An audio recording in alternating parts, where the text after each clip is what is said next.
What's up, everybody? My name is Master Victor, and welcome to another episode of The Unlimited You. In today's episode, we're going to talk about dealing with the emotions. Welcome to the Unlimited You podcast. Believing firmly in the limitless potential that resides within each individual, and embrace the warrior that lies within you. A lot of the tools that I learned how to deal with my emotions come from meditation, come from breath work, come from martial arts and exercising. And they do an exceptional job as long as you remember to do them. And that's really the big key here. Our emotions often lead our train of thought down a certain avenue and take us away from being in this very moment. For example, when we feel shame, when we feel guilt, when we feel grief and lack of confidence, these things are essentially illusions that are brought into our mind by identifying with something that is outside of our true selves. Now, we are not this body, and when we identify with the things going on with it, we often limit our perspective to a very narrow point of view that creates and defines our reality and breaks down that quantum mechanics and creates the reality that inhibits more suffering, inhibits more pain, and then it's like a snowball rolling down the hill of more shame, more guilt, more grief, and then it gets bigger and bigger and bigger until it overcomes you, start affecting you physically, and start having physical responses to the emotions. You can feel it throughout your whole body as chemicals are released in your brain, affecting your thoughts even further, and turns into a whole mood, and then it can become entirely depressed based on how your brain is working, right? So one of the biggest tools we have for dealing with emotions is breath work, in learning how to breathe with the belly, with the diaphragm. And that helps us get out of the mind, get out of the thought by focusing on the breath. And when we oxygenate the body, it brings clarity of the mind, right? And stepping out of the things that are going to happen, which is often anxiety of the impending doom of the things of the future, or the shame and the guilt and the grief of the things we've lost in the past, and stepping out of the past and coming into this moment. And what I really love about martial arts is it forces you to be in the moment to train martial arts. We need to focus on the body, how it's moving, how it's being manipulated, the mind and body connection, and really locking those two together helps us bring the actual awareness outside of all of these other things. Now, it's not to say you don't sit with your emotions, because that is exceptionally important, because you have to understand how the emotions are actually affecting you and your body and your life. And when we sit, and that's where I love meditation, when we sit and we get to actually look inside of ourselves. When you sit and look at an emotion, it's this giant, big, incomprehensible, overwhelming thing. And the longer you look at it, it starts to kind of shrink down and shrink down and shrink down just by your pure observation. And then you start to realize the source, how you came about feeling that way.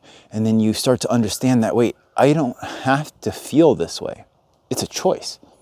And by you changing your perspective of how you look at yourself, how you look at the world, is going to then affect your mind in changing how you think. It's going to bring in new thoughts, different awarenesses. It's going to increase your awareness of the subtle aspects of yourself, which is the energy flowing through your body.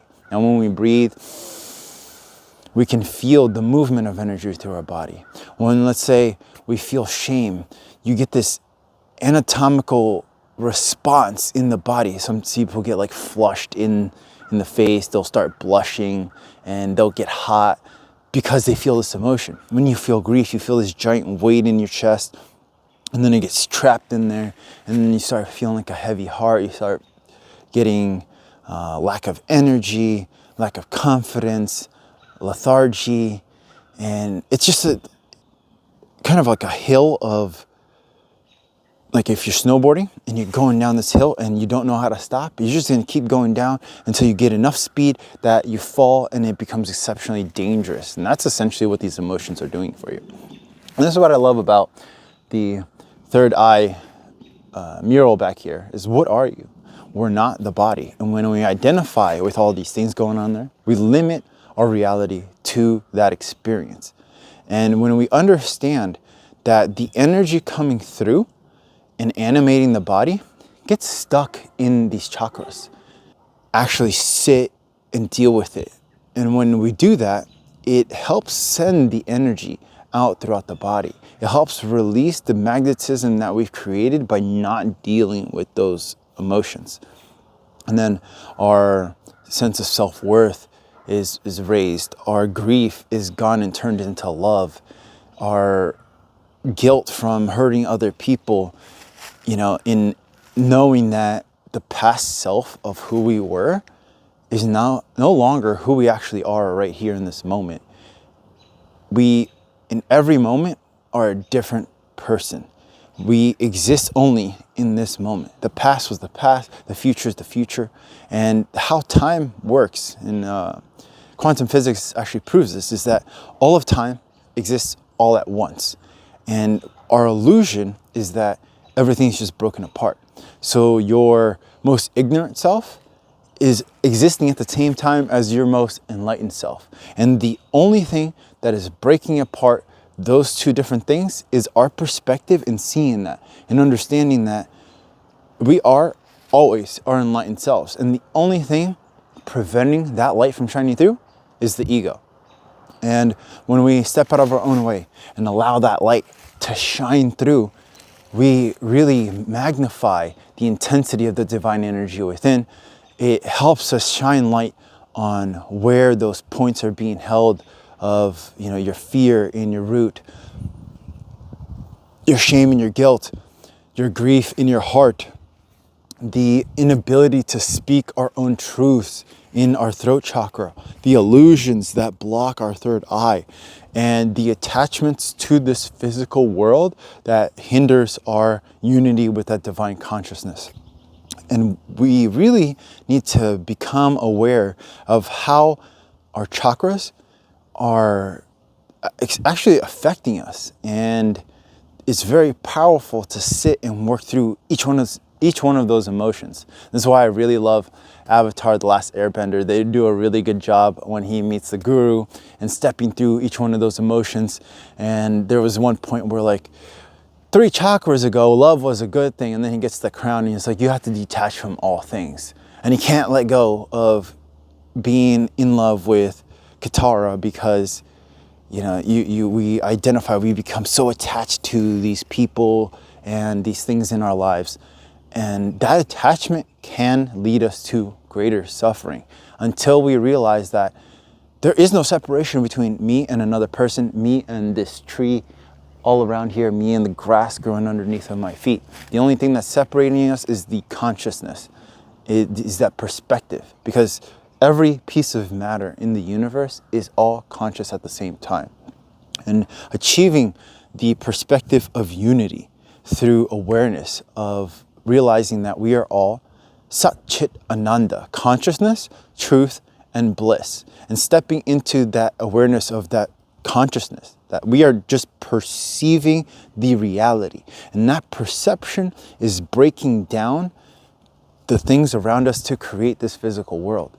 And you can have a conscious tree, you can have a conscious bug at different levels of that consciousness. So when we apply that, we really start to see the world differently. We start to approach how we treat people differently. We start to approach how we treat ourselves differently. And we then let go of these emotions that are hindering our mental and our spiritual progress. And we really have to think about it in that way, because if we start to identify with the body, like, oh, I'm injured, I'm no longer able to do these certain things, accept where you are, right? We have to accept the things that we've done in the past. We have to take the lessons, apply them, live them, and that living wisdom becomes a truth. And then an application of it then turns into greater awareness and understanding of the consciousness. But it doesn't come from complacency. It doesn't come from, just not giving a crap about the world.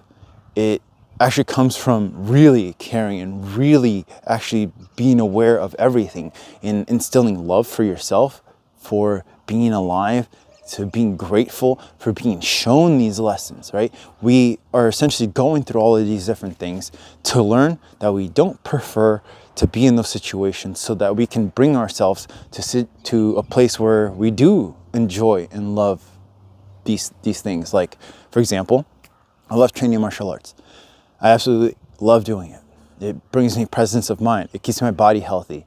It allows me to release anger and release emotions by physical movement.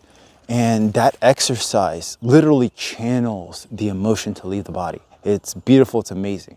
Breath work. It brings oxygenation of the body, clarity of mind. And it's one of the biggest tools in helping release grief, release all this weight out of your body. And meditation as well. Meditation, by taking all of our awareness, bringing it single pointedly to one spot, we can expand the awareness of our consciousness. Now, a lot of people will do like plant medicines and different drugs in order to essentially get like a little ticket into this beautiful way of looking at life, but then you come back and you're slammed really hard back into your existing reality. And this is what I love about meditation, is it's a more permanent application of getting a true path to understanding yourself, to understanding what reality is, by sharpening the awareness and sharpening the consciousness to the point where what we see becomes applied as a lived truth. So all of these different things are essentially just tools to help us get to that increased awareness. They're tools to help us deal with ourselves, to help us learn how to learn, and then apply that wisdom so we can live a more righteous life that is filled with more love, more bliss, and happiness. And that's where Sat Chit Ananda, that is the Sanskrit word for God, consciousness, truth, and bliss. By becoming aware that we are consciousness itself and realizing that is the truth, we live in bliss. But when we break down ourselves to a limited potential of being the physical body, we then start identifying with that limited existence. And that's where suffering and pain comes from. Because the physical body has a response to what we're experiencing. Our mind is constantly trained to think. And you're oftentimes thinking about the future and the past. But through meditation, we bring our awareness here to the moment. And the moment is so filled with information, like the senses, right? There's so much for you to absorb through the eyes, through your smell, through your hearing, through the touch senses. And for you to increase your awareness enough to be able to take all of that information in at the same time requires so much awareness of the moment that you're not going to be thinking about the future or the past. You're going to be essentially a channel for the energy that you've tuned into. It's like I think we mentioned this on the Sanatana Dharma episode, and this is essentially Sanatana Dharma as well, is that we're tuning the frequency of our minds so that it can receive different frequencies, different vibrations. And art is also another really great tool to bring your awareness to this moment, because that, especially like blowing glass, ceramics, and painting, you need to have your awareness in that moment to be able to draw that line without messing it up, without going all crazy. And it brings our consciousness right here, right now. These practices become essentially tools to channel the passion of divine energy into what we're doing. So that's really what's kind of changed and evolved in my artwork. Instead of just like creating random things, I'm now passionate about creating spiritual, sacred art that is relating to this journey, and creating the chakra series in glass and creating these murals that in the practice of art. And essentially, to me, everything I do is art. Martial arts, fire spinning, yoga to me is not only a science but also an art form in the way that we do it. Because how we talk and how we express ourselves is art. And by being in this moment, we enter the flow state by getting out of our own way. And we have a whole episode on the flow state. And that awareness of this moment allows you to channel a greater, more free, more bold expression that unlimits your perceived limits, your perceived limitations that you have established throughout life. We then break barriers and attain a new way of thinking that then we can tap into more easily by doing it over and over again. And it becomes a beautiful way of living that we can then not only like talk more cohesively, we can talk clearly, we can then communicate really complex ideas simply, and we can oftentimes create artwork that says a lot more than words can, and it's powerful. And that's what I love about this entire journey. We're learning how to do the things we love in a way that is more impactful, that guides people to learning about themselves, and it teaches you in turn to learn about you. And we get closer to that divine energy, and we get closer to God by walking the path. And that's the part about doing it and learning all these tools, and not just getting lost in life and you get so busy and all these things. When you take time to do these practices, to do your morning and evening meditation, to do your exercise 3 to 4 times a week, to train martial arts 4 to 5 times a week, and actually setting time aside to do these practices establishes a healthier way of living, that you then have a healthier physical body, a healthier mental body, you have a healthier mind, and you become a clearer channel by treating your body like the temple that it is, to channel the energy of God through you. And we get out of our own ways. And that's the point of our school, our academy, is essentially teaching how to live. We learn these different tools that we can then apply to follow our passion. And then we find out if it's what we want, if there is a deeper truth that we want to seek. And if somebody does want to, go out and not necessarily connect with God, you still have those tools to be able to deal with these emotions, to keep yourself physically healthy, to keep yourself mentally healthy. And then you live a more fulfilled life in increasing your awareness, increasing your physical capability, your mental capability, and being able to learn new things that you want to do. And that is called Dharma. And following our passions, we actually fulfill our true desires in attaining those things to find out if it's really what we want or not. And the gurus, the yogis, the spiritual masters get to the point where we've done all these different things, and we realize that what we truly want is union with God, is union with the divine. Because outside of that, there is suffering, there's pain, there's temporary satisfaction that can be taken away circumstantially. But what is always existing, always present, is the calmness, and the truth, and the love that radiates from God, from that energy. And that is a place that we can find within ourselves that becomes indomitable, that shame can't come in, guilt can't come in, grief can't come in. Because we understand the truth of reality, that we are only animating this body, and we're only here to either learn that, to fulfill a different experience, or to guide other people to the path so they can find out that exact same thing. And that's free will. And that's part of why life is the way it is, because every person has the free will to do whatever the heck they want. And finding out for themselves what truly makes them happy in the pursuit of happiness. And I think it's a really big thing to teach these tools so that we can instill inner peace, we can create more harmony in the world. Because a lot of what creates conflict between people is not being able to deal with ourselves, and being afraid of other people or ourselves or what we're going to do, and being ashamed of the things that we've done, being guilty for the things that we've done, and becoming so attached to people and things that when we lose them, they literally crush us to the point where we are unable to function as like a human.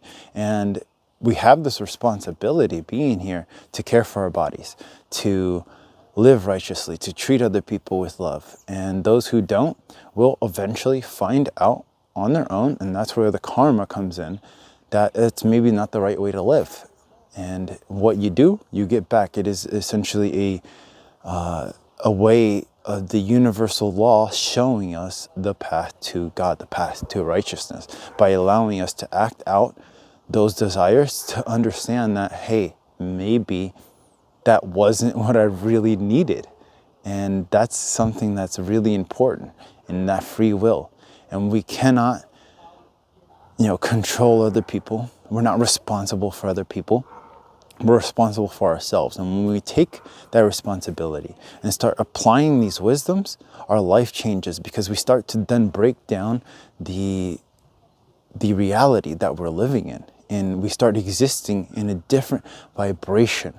And that is a reality of how this universe works. So if you're feeling angry, go exercise. If you're feeling guilt and shame, breathe. If you're feeling, grief from a loved one, do all of those things. Because grief is really freaking hard to deal with. That's a big one. If you're feeling like you're not seeing things clearly, sit down and meditate. It is exceptionally powerful. And if you do all of these things together, it compounds the beneficial effects that they have on you. So if you do breath work, if you exercise, do breath work, and then meditation, it's like launching you into the ability to deal with yourself and everything even more, even better. So by becoming aware of the truth of what life is, we can then handle it better, handle it easier. And we get out of our own ways by surrendering to our higher selves, because our mind is supposed to be living in this moment. But we've trained it to think of the future. We've trained it to think of the past. But when we train it to be here and now, life becomes so beautiful. We start to appreciate the sunsets. We start to appreciate the falling leaves and the crunching of the leaves. We start to see the beauty in the different animals and the people around us. And instead of becoming, angry at everybody, like that old man who's like yelling at the kids for running on his front lawn, we let go of this attachment to things, and we start to radiate the peace and the calmness that we have in ourselves. And that's really what's lacking in the world, is people who have love. So we need to do that by instilling it in ourselves, and then we can spread it throughout the world. And that's what a lot of the gurus say, and you'll see a lot of my shorts, I pretty much end it with, be love, become the love, find the love within by dealing with all of these things.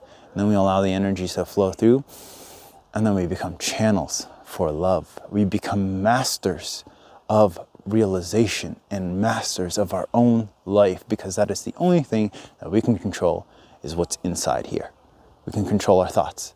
We can control our emotions by learning to master the tools that allow us to manage ourselves.